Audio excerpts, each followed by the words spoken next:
I'm going to go through the terms and see if this matches in America as well. So I matched with someone on the app. The person replied to my message. We had an audio call. We had a video call. Yeah. Then you finally meet. You confirm whatever metrics or, the look, you're attracted. And then next is you're in the talking stage. Talking is literally, you're just talking, you're still dating other people. And after dating is we're exclusive.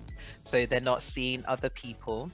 Mm-hmm. In between the exclusive and the dating is a situationship where Sure. who knows. Yeah. Then we've got so exclusive, and then afterwards is we're exclusive and seeing where it goes, and then we're in a relationship. Sure. When you meet people offline, you're not sure if they're open to dating. You're not sure if they're interested in dating. You might have just had a really good connection and they might just say, okay, sure, let's go on a date. The thing about virtual dating though is you know why people are here and you know you are not the only one. Science. Technology. Medicine. Health. These four things make the world go round. Without them, we couldn't exist. This is the Monday Science Podcast, a weekly show bringing you the latest research and news in science, technology, medicine, and health, answering your questions or finding experts in the field to answer them. Your host is a pharmacist, an award-winning scientist. She leads her own research group and is the founder of King's College London Fight the Fakes. A tad bit on the qualified side. Welcome to Monday Science. Here's your host, Dr. Bahijja Raimi-Abraham.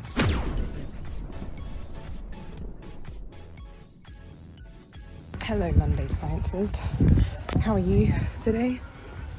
In the spirit of multitasking, I'm going to summarize the next episode as I'm walking.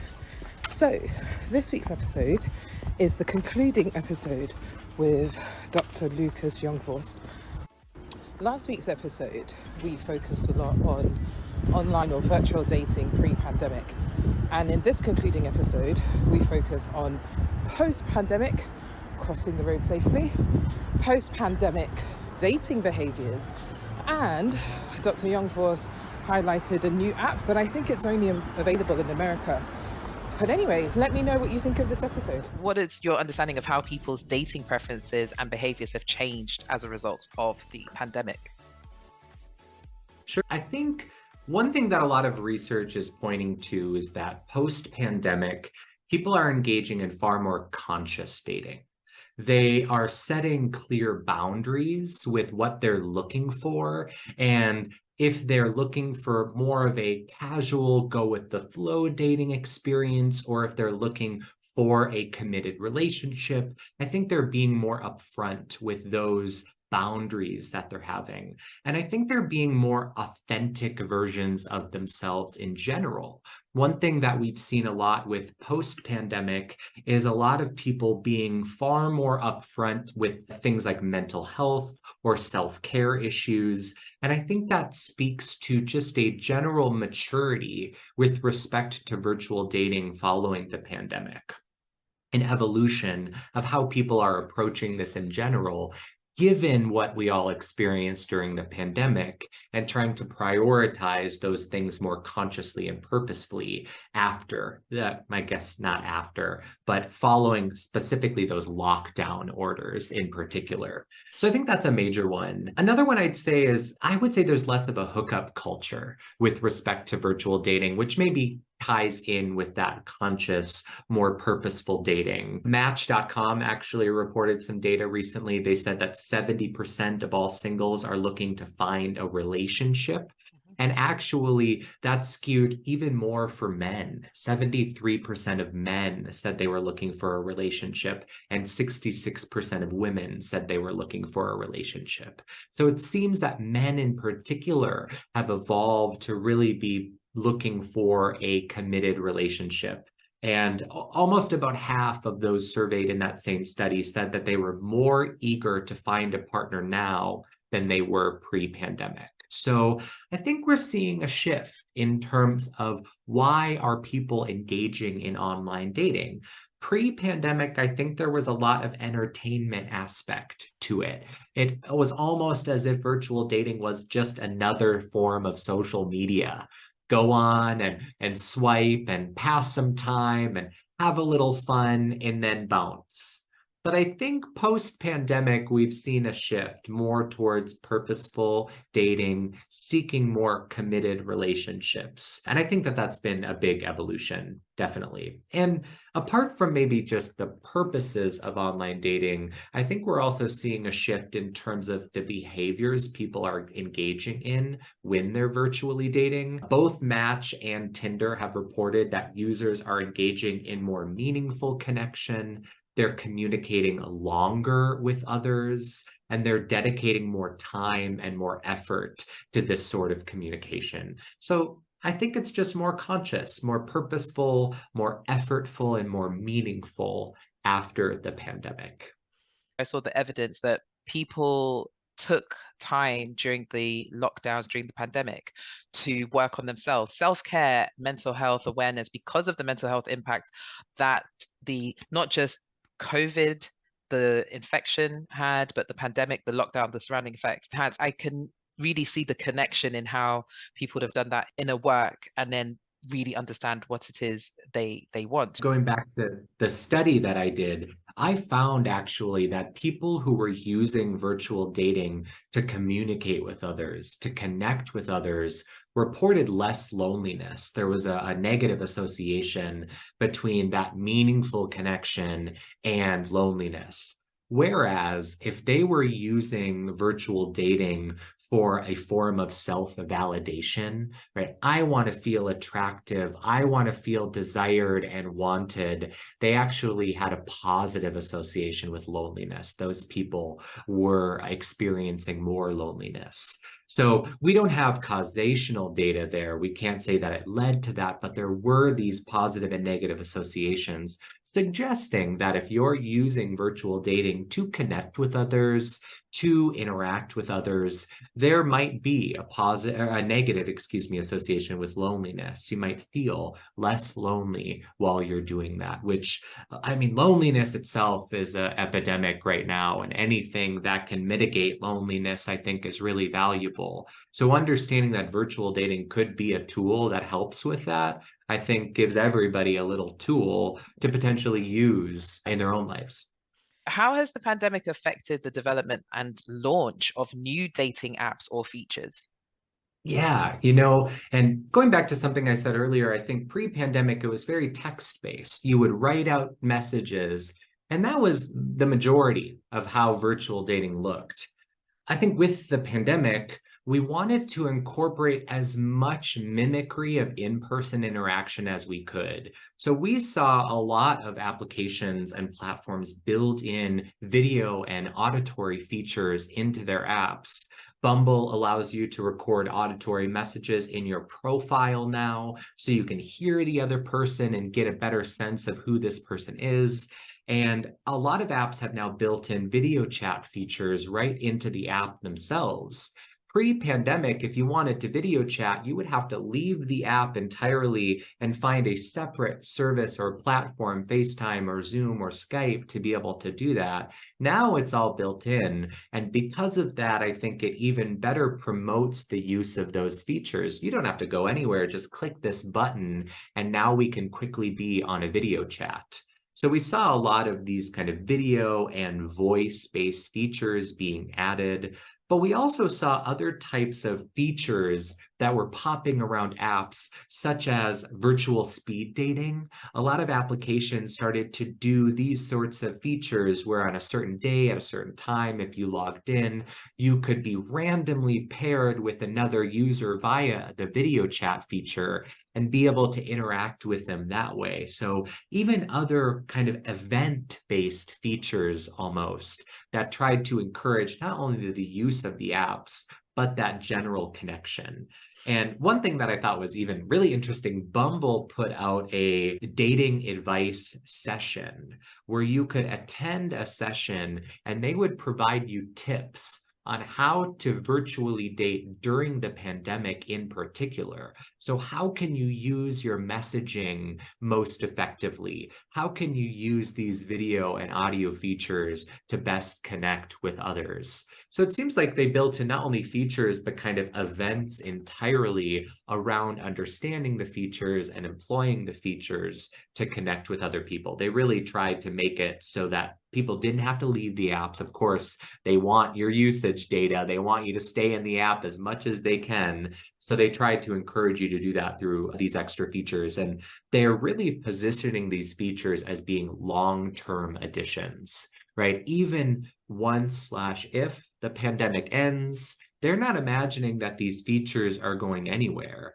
And not only do the platforms not imagine they're going anywhere, but virtual daters anticipate using these features even once the pandemic were to ease. In fact, Tinder reported that just under half of users said they're going to continue using the video chat features. They found that as a valuable addition, and they're going to continue using it despite the status of the pandemic. So the features, I think, have become really ingrained in virtual dating, and users, it seems, have really embraced them. Very interesting. With that in mind, those additional features, it also even circles back to the safety point as well, because that means you don't need to give your number out. If somebody wants your number, why? We can call via the app, we can video call via the app. It then means that when you do meet the person in person or exchange numbers, there's an element of safety. And maybe it also adds to, I read this, I think it was a post tweet actually. I think somebody was saying how, gosh, there's so many layers and levels now to get into a actual committed relationship. You've got where on the apps or online dating, whatever, then, oh, we exchange numbers. Oh my gosh, you exchange numbers. Oh, we met in person. You met in person. And then it goes all the way to, what is it? So let me see if I can remember from the thing, and you can tell me if you agree. So it's, oh, I matched with someone on the app. Yay, well done. Oh, yay, the person replied to my message if it's on Bumble, because it's like, Sure. oh, they replied, well done. How's it going? Oh, yeah, we had a video, we spoke via the app, we had an audio call. Oh, wow, okay, next time try and go for a video call. Yay, we had a video call. Yeah. Then you finally meet, you confirm whatever metrics or the look, you're attracted, and then next is you're in the talking stage. So you're talking. I don't know if actually, I'm going to go through the terms and see if this matches in America as well. So you're talking. So talking is literally, you're just talking, you're still dating other people. Yeah. Then the talking, dating, I think are comparable. So people say, oh, we're just talking. To me, if somebody says we're just talking, it doesn't have the same weighting as if they're saying they're dating, because that means they're actively engaging and doing stuff. Then after dating is we're exclusive. So they're not seeing other people. In between the exclusive and the dating is a situationship where who knows. Yeah. Then we've got some exclusive, and then afterwards is we're exclusive and seeing where it goes. And then there's, oh, we're together now, we're in a relationship. Sure. Is that right? Sure. Is that similar? That seems to track. Yeah, it really does. And I think you're bringing up an interesting thing that online dating, virtual dating seems to accomplish. When you meet people offline, you're not sure if they're open to dating. You're not sure if they're interested in dating. You might have just had a really good connection, and they might just say, okay, sure, let's go on a date. The thing about virtual dating, though, is you know why people are here. And you know you are not the only one. There is a wide array of people. So sure, they might talk to you, they might match with you, but there's an understanding that I'm not the only one that this is happening with. So I think that's why all those extra steps get added, because we know that there are other people and we're just talking, we're just hanging out, we're just dating. Who knows? I haven't gotten the courage to ask you yet. I don't want to scare you off quite yet. All of that is now incorporated in virtual dating, wherein in traditional offline dating, some of that messiness might not be there because the nature of the game is a little bit different. You don't have those same underlying assumptions about why are we all here? What are we doing on this platform? Yeah, that's really interesting. And so how do you think the pandemic will continue to impact virtual dating? And also, are there any trends or innovations that we should look out for that are interesting and promising in this area? Sure. Yeah, I think that, one of the trends I think that's going to happen with virtual dating is we're just going to see continued increases of virtual dating. We've even seen this, as I said, within the past decade, an increase of even up to 20% of virtual daters. I think as the taboo of virtual dating continues to decrease and the diffusion of this technology continues to expand populations and ages and genders, I think we're just going to continue to see slow increases in usage. I'm not sure we're going to see as big of spikes as we saw because of the pandemic, but I think we're going to continue to see that generally increasing. I think another trend that we're going to see with virtual dating is virtual dating, and that pivot to in-person dating is going to become more activity-based and less just getting to know you based. Traditionally, pre-pandemic, when you would pivot from an online space to in-person, largely you would meet at a restaurant, a coffee shop, or a bar. And you would sit across from a table and you'd ask each other scripted questions, and then you would leave, right? Because of the pandemic, people were meeting and doing activities. Maybe they would meet in a public space wherein they could physically distance. And they would, for instance, I had a friend who all they would do when they would meet people is go on walks around a lake so they could distance, but they could do something together. So I think we're going to see this shift from the kind of sterile get to know you meetings to more engaging, more activity-based interactions in these sorts of spaces. There's an app called Thursday. Do you have that in America? It's called Thursday. And Sure. so if I remember correctly, the app, so you swipe or look at profiles in the week. And then on Thursday, you see who your matches are. Oh, no. I think it's on Thursday, you see new matches. That's it. Sure. And then they also host events. So being on the app give like a ticket to go to the event so you can meet people in person there. Yeah, but I think it must be a UK thing. Well, I don't know, because I wasn't sure if it would be in America. I want to write this down. I want to look into it. That sounds yes, Thursday. That's literally it. Thursday.